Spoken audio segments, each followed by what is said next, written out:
1. The first column is the amount of capacity available to Zone 3 and Zone 4, taking into consideration only currently committed capacity.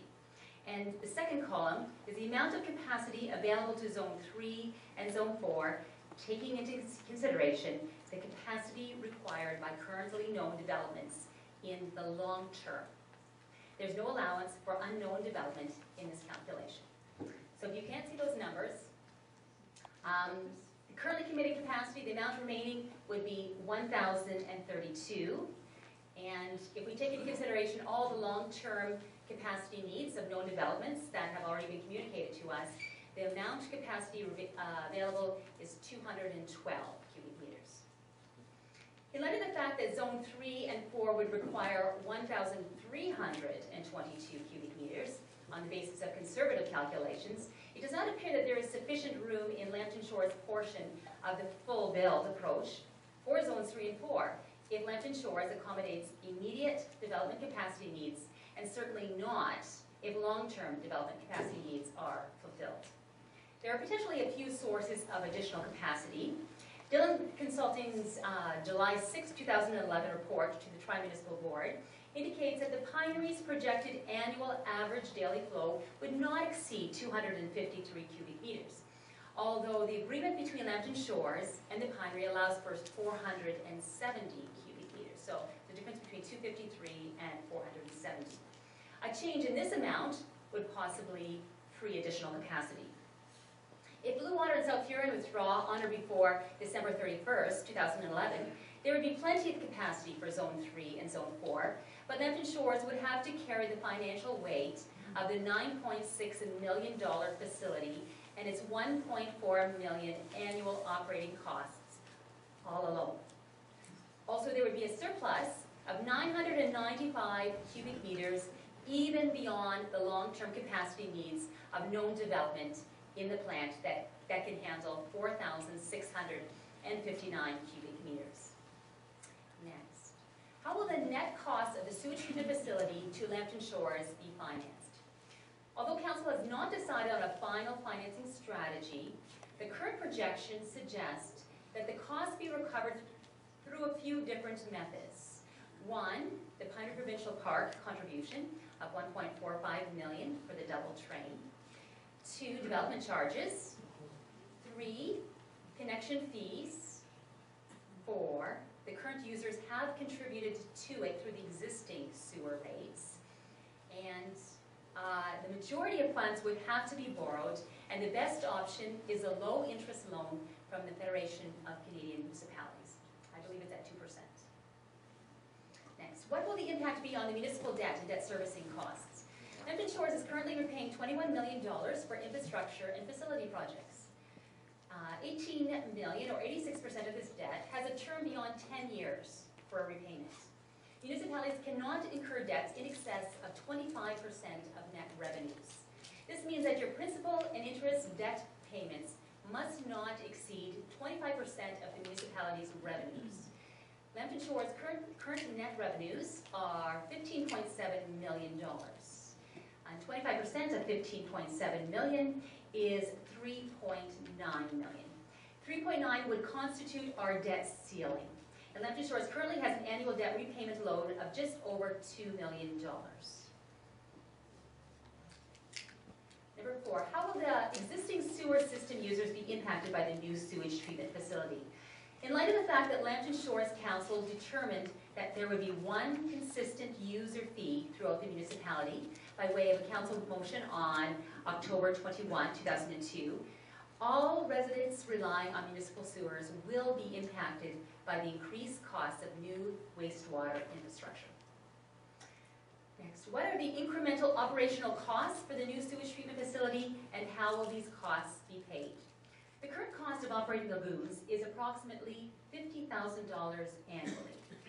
The estimated annual cost of operating the proposed sewage treatment facility is $1.4 million, which includes $968,000 for life cycle replacement costs of the double train option. The cost of operation and life cycle replacement of wastewater infrastructure will be paid through user fees, levied on users throughout the 3 municipalities, Lambton Shores, South Huron, and Blue Water, if all municipalities participate in the project as proposed. Lambton Shores currently has 2,731 sewer customers. The 1.4 million annual operating costs will be borne by existing users unless new users, such as Zone 3 and 4, are connected to the system. What is the potential for funding from the federal and provincial governments for the proposed collection system and potential alternatives? At this point, there's no indication that there will be any grants or loans from the federal or provincial governments. However, it's always prudent to have environmental assessments and project designs completed in the event that unexpected monies may become available. The ArcHealth Centre at the University of Guelph has also expressed interest in utilizing Zone 3 and Zone 4 as a pilot project in tertiary system testing.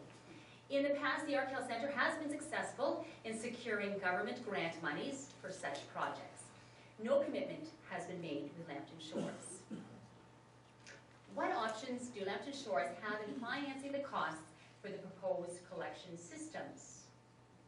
According to November 12, 2011 email from Lambton Shores Treasurer Janet Ferguson, a typical collection system is fully funded by benefiting property owners through connection fees, development fees, and user fees, and done through a local improvement section of the Municipal Act or through Municipal Act capital charges under Section 391 of the Municipal Act. This, however, has yet to be confirmed by Council. Number 8, what are the current wastewater fees and what are the projected wastewater fees? At the November 7, 2011 Council meeting, Lambton Shores Council approved the following wastewater rates. The monthly wastewater base rate for a typical three-quarter inch line is $11.49 in 2011 and $11.72 in 2012. Wastewater cubic meter rate is $1.65 for both 2011 and 2012. Economists Watson and Associates are reviewing these rates and will provide a rate review study before the end of 2012. The current wastewater rates anticipate the completion of the Grand Bend sewage treatment facility in 2010 and the inclusion of zones 3 and 4 as paying users beginning in 2011. The total anticipated cost of the North End collection system, zone 3 and 4, in these rate calculations is $25,964,000. The financial impact of the sewage treatment facility and collection system on residents' water and wastewater rates should be explained more clearly by Gary Scanlon of Watson and Associates at this Tuesday's afternoon council meeting at the Village Complex in Thetford. That's at 2:30. And the last question is, how do Lambton Shores user fees compare with other jurisdictions? According to the BMA Management Consulting Municipal Study of 2010, which considered financial data of 83 of the possible 444 Ontario municipalities, Lambton Shores ranks second highest in residential water and wastewater costs at $1,195 for 250 cubic meters. It's important to note that Lambton Shores has fully integrated its life cycle replacement costs for water and wastewater infrastructure.